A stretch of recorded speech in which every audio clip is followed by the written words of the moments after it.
ரெண்டாவது சரணாகதி. ராமர் மிதிலோபவனத்துக்குள்ள போயிட்டு உள்ள போறார். அப்பதான் அகல்யா சாப விமோச்சனம் நடந்துருது. அப்போ சதானந்தர் ஓடி வர்றார். அகல்யா கௌதமர் பிள்ளை. அவருக்கு ஒரே சந்தோஷம், அம்மாக்கு கடைசியில சாப விமோச்சனம் கிடைச்சுடுத்தேன். அதுக்கு காரணம் யாருன்னு தெரிஞ்ச உடனே ராமனை இங்கே வள வச்சது யாரு? விஸ்வாமித்ரர். அந்த சந்தோஷத்துல, அந்த ஆர்ப்பரிப்புல என்ன பண்ணி விடுறார் சதானந்தர்? விஸ்வாமித்ரருடைய பூர்வ சரித்திரத்தை சொல்ல ஆரம்பிக்கிறார் ராமருக்கு. அது பாலகாண்டத்துல 15 சர்க்கங்கள் விஸ்வாமித்ரர் கதை. நீங்க என்னன்னா ராமாயணனா முழுக்க ராமருதுன்னு நினைச்சுட்டு, ராவணனை பத்தி ஒரு 10 சர்க்கம், விஸ்வாமித்திரரை பத்தி 15, அவர் வடக்குக்கு போனார், தெற்குக்கு போனார், கீழே போனார், அங்க போனார், இந்த கதையெல்லாம் சொல்லின்னு வருவார். சொல்லும் போது என்ன ஆகும்? விஸ்வாமித்திரர் முன்னாடி ஒரு க்ஷத்ரியனாக இருந்தார், கௌஷிகராக இருந்தார். அவர் வெவ்வேறு இடங்களுக்கு போயிட்டு யுத்தமெல்லாம் செய்து ரிஷியாகி, ராஜ ரிஷியாகி, பிரம்ம ரிஷியானார் அப்படின்னு ஒரு கதா பிரசங்கம்.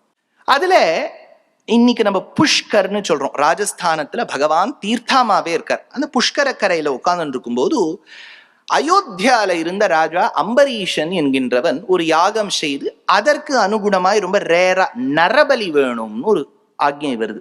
இந்த நரபலி வந்து தூணு கேட்ட உடனே இவ யாரு என்ன, somebody has to volunteer. யாராவது வாலண்டியர் பண்ணுவாரா? எங்க விட்டுங்கன்னு சொல்லிட்டு யாராவது சொல்வாளா? இவர் என்ன பண்றார்? போறார். அங்க போய் ரிஷி கிட்ட கேட்கிறார். அவர் மூத்த பிள்ளையை கொடுக்க மாட்டேன்ட்டார். ஏன்னா நான் போயிட்டேன்னா அந்திம சம்ஸ்காரம் பண்றதுக்கு ஆள் வேணும்னார். பத்னி சொல்லிட்டா கடைசி பிள்ளையை கொடுக்க மாட்டேன், இதுதான் என்னுடைய ப்ரொடக்ஷனுக்கே மங்களம் பாடித்து, அதனால அந்த கடைசி பிள்ளையை கொடுக்க மாட்டேன்னுட்டார். நட்ட நடுப்புல ஒரு பிள்ளை மாட்டின்றது. சரி நானே போறேன்னு அது போயிடுத்து. அதுக்கு சுனக்ஷேபன்னு பேர். அந்த சுனக்ஷேபன் போகும்போது அது உள்ளுக்குள்ள என்னவோ அப்பா அம்மா அமுச்சுட்டா, எனக்கு இன்னும் உயிர் வாழ வேண்டும் என்கின்ற ஆசைன்னு சொல்லிட்டு போகும்போது சொந்த குடும்பத்தில் வந்த விஸ்வாமித்திரரை பார்த்துடுத்து.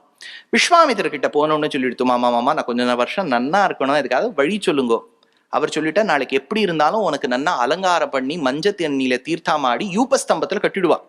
எப்பவுமே அலங்கிருத்திய சிரஸ்சேதம்னு பேர். எதை வெட்ட போறாளோ அதுக்கு நன்னா அலங்காரம் பண்ணுவா, எல்லாம் அலங்காரம் பண்ணுவா. ஆமா நான் போயிடுவேன், என்ன பண்றதுன்னு கேட்டுது. அப்போ உடனே சொன்னார் விஸ்வாமித்திரர், அப்போ ரிக்வேதத்துல இருக்கக்கூடிய 2 மந்திரங்களை, ரிக்குகளை நான் உனக்கு கத்துத்தரேன். இது இந்திரனுக்கும் உபேந்திரனா இருக்கக்கூடிய நாராயணனுக்கு சொல்ல வேண்டிய மந்திரங்கள்.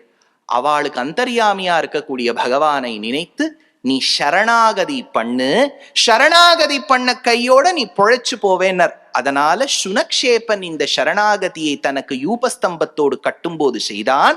உடனே அம்பரீஷனுக்கு ஒரு அசரீரி வாக்கியம் கேட்டுதான், இவனை நீ பலி கொடுக்க வேண்டாம், பலி கொடுக்காமலேயே இந்த யாகத்துக்கு என்ன பலனோ நான் கொடுத்துடுறேன்.